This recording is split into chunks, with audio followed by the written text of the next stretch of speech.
Get your rest, George. You changed the world, George.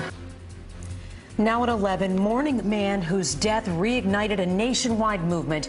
The tributes in song, silence, and stride, both in the Twin Cities and right here at home. Thanks so much for joining us tonight at 11. I'm Natalie Pasquarello. Good evening. I'm Stephen Holt. It is a day that thousands of New Yorkers spent on the streets peacefully protesting racism and police brutality against African Americans. This is 10 days after George Floyd's death.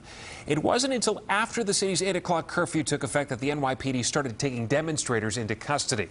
News 4's Ray Villeda tonight kicking off our team coverage live from Midtown, where, Ray, you actually watched officers make a number of arrests. That's right, Stephen, and it was pretty much a dramatic scene here in Midtown, right outside the Plaza Hotel, just blocks away from Trump Tower. Let me set the scene here. You can see the NYPD vans here. The bike officers were right here at this intersection. It's here they met protesters who had been snaking their way through the city, and you can see it's right outside the plaza, and just up the block, just up the avenue, is Trump Tower. Let's show you what it looked like around 10 o'clock tonight. That's when protesters finally met up with police. Police ready to make the arrest. This was about 2 hours after the curfew went into effect. The protesters were peaceful. The arrests were not eventful. They went into the vans. Let's see. Oh my gosh.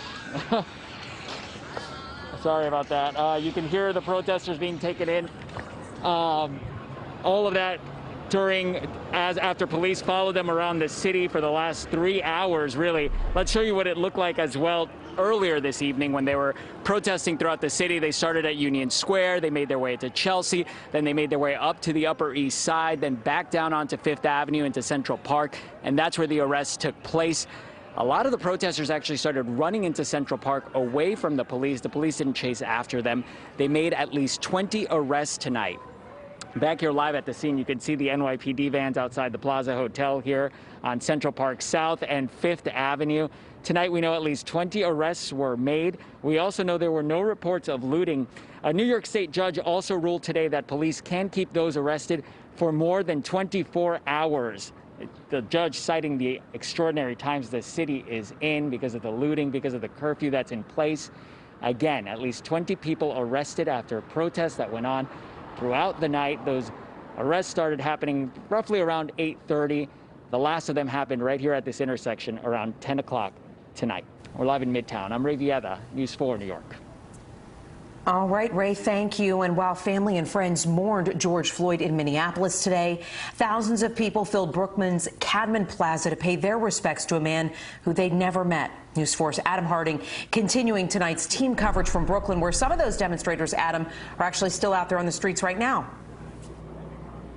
And a few of them just went home, but the streets are still very full. You can see all of the police right behind us here outside of the Barclays Center. They were lined across the street about 20 minutes ago. Now they're sort of lining the sidewalks here on both sides of the street and even down from where we are right now.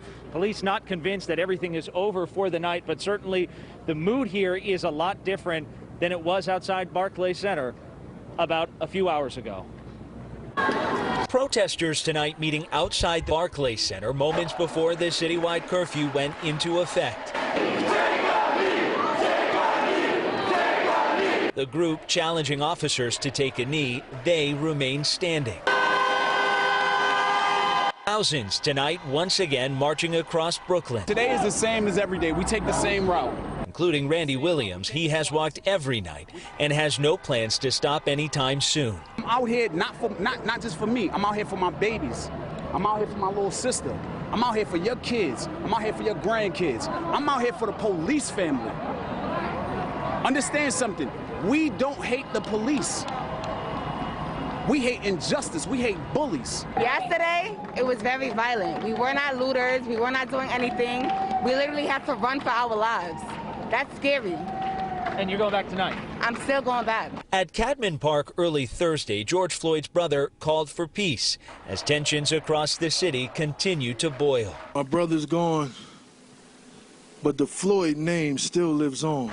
Thousands today packing Grand Army Plaza for a rally before taking to the streets. New York tonight bracing for more protest in the days ahead. Something needs to happen. Something needs to change. Tactics need to change. So a lot of activity throughout the day here in Brooklyn, but one officer said it was a relatively calm night, all things considered. You still see police officers lined up right outside of the train station right behind us here near the Barclays Center. Again, a lot of the protesters appear to have left for the night, but there is every indication that they plan to be back out here tomorrow in their continuing demand for justice. We're live tonight in Brooklyn. I'm Adam Harding, News 4 New York. A relatively calm night. Adam, thank you so much.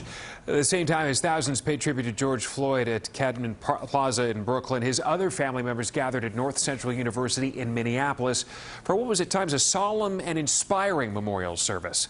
The eulogy delivered by Reverend Al Sharpton, it was a time to mourn the 46-year-old, but also a pledge that Floyd's death will lead to change.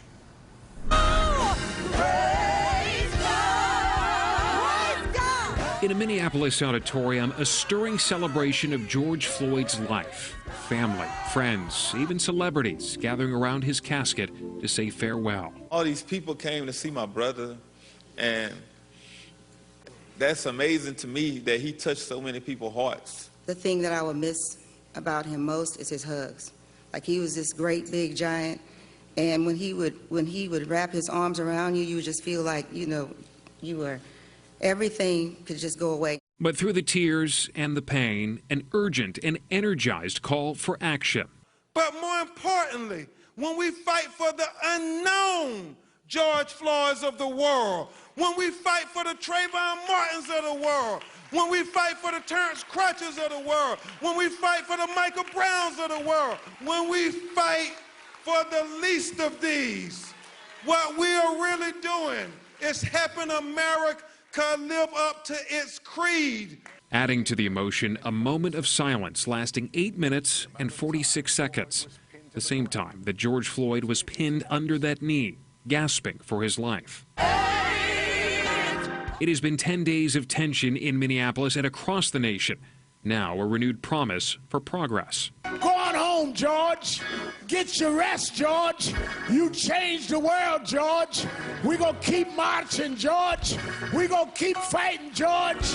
We done turned the clock, George. We're going forward, George. Time out. Time out. There is a public memorial set for this weekend in North Carolina, and after that, a public viewing and funeral on Monday and Tuesday in Houston, Texas.